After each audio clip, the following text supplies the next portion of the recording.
Hey guys, welcome to our channel. In this video, you will learn on how to connect Wix to GoDaddy domain.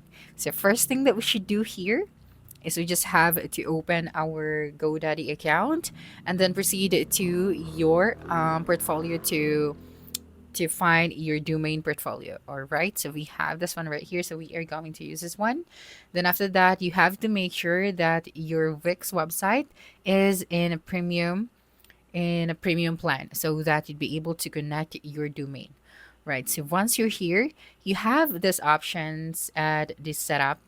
So you just have to click on the connect domain.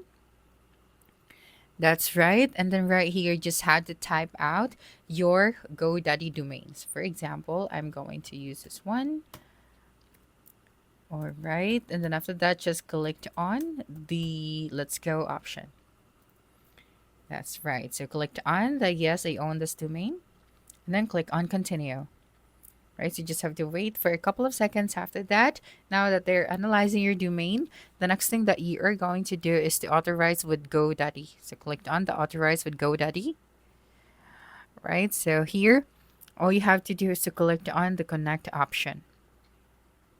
Okay, so just wait for a couple of seconds, and as you can see, the process is finished. So all you have to do is to wait for 48 hours for the domain to be fully connected. So that's it for this video. If you think this video helped you solve your concern, please subscribe, like this video, and leave your comment below. Bye.